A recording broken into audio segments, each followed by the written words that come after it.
and the peace process. So I did my term project writing a paper analyzing Instructor and his leadership style.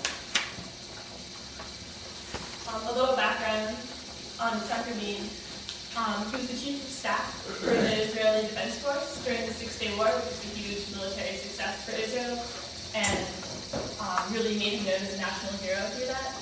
He served as the ambassador to the United States and made great strides for the relationship between these two countries, and felt that that was the best way at that time he could serve his country by doing that. He served as prime minister in 2 terms, and in his second one, he's most famous for signing the Oslo Peace Accords, which was signed with Yasser Arafat of the Palestinian Liberation Organization.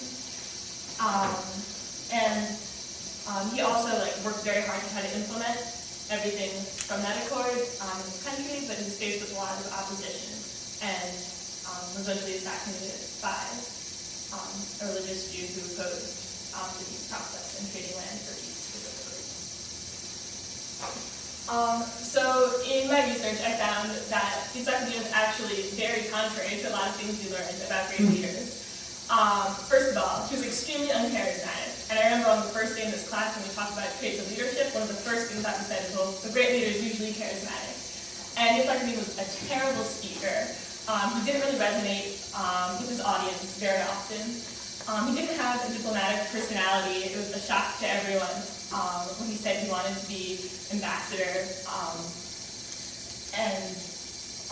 However, there are lots of positives about being an uncharismatic leader, such as in Deborah Dawson's book. She writes about how sometimes a charismatic leader can be detrimental to their organizations because sometimes they get to their high position through their oratory skills and being a smooth kind of personality instead of actually having the proper requirements.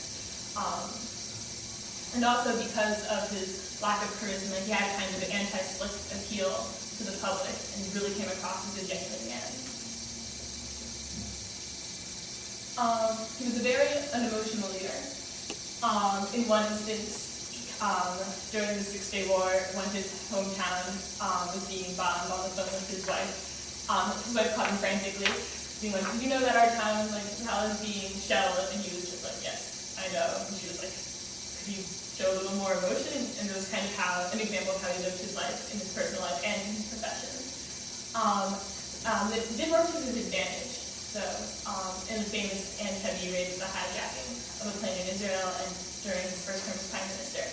And a lot of people who were working with were very emotional about it. They wanted to do whatever they could to save the civilians as fast as possible, but he kind of stepped back and processed it in a very detached and logical way, and ended up having a very successful mission to save all the civilians that were involved in that.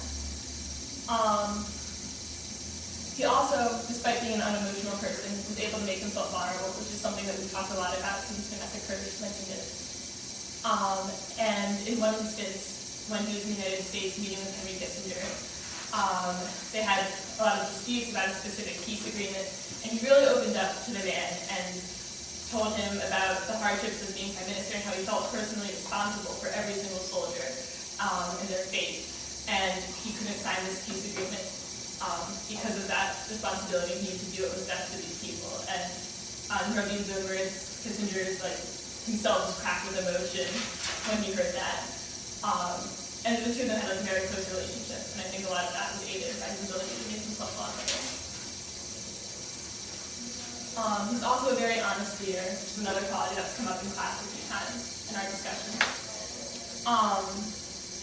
Sometimes though, he's a little too honest. One anecdote I read was about an interaction with Jimmy Carter when he was president, where after they had a conversation that went kind of sour, Carter asked him if he would like to hear his daughter play the piano, to which he replied, no.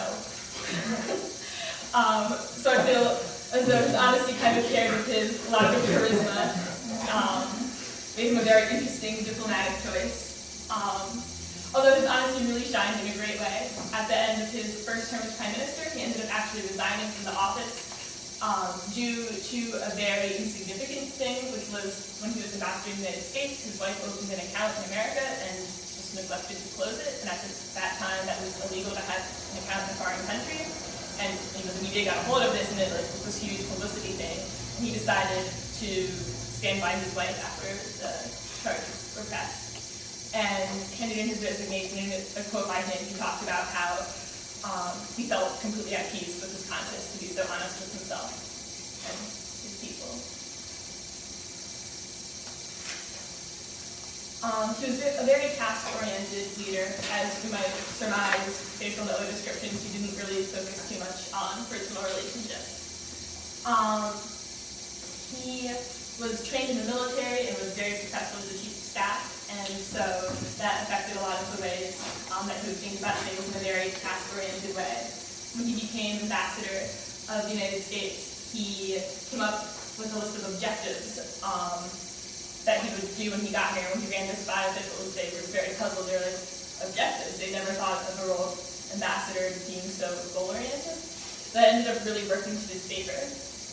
He was very successful in accomplishing the goals that he set while he was ambassador. He was also a very pragmatic leader, and this was really one of the biggest things that affected his leadership style. From the beginning of his involvement in the military, he saw that the security of Israel and its peacefulness was the most important thing to him, and every decision he made in regards to his careers and his policies he would support was based on pragmatically what he would need to do to accomplish that. And so he built up the military a lot and created this close relationship with the United States because he saw that as a necessary part of creating peace, so that Israel would be in a place to negotiate. This also supported his idea of trading land for peace, which instead of the ideological side saying that this land is ours and we should have all of it, he took the pragmatic approach of what's important is the security of this country, and so therefore we should trade this land for peace, which is why he clashed with the more conservative party, and there was such a backlash. After he was assassinated, he left a legacy of, well, first of all, there's a national outcry. This picture actually took in Tel Aviv, just after he died. There's a lot of graffiti and people really missed him and loved him.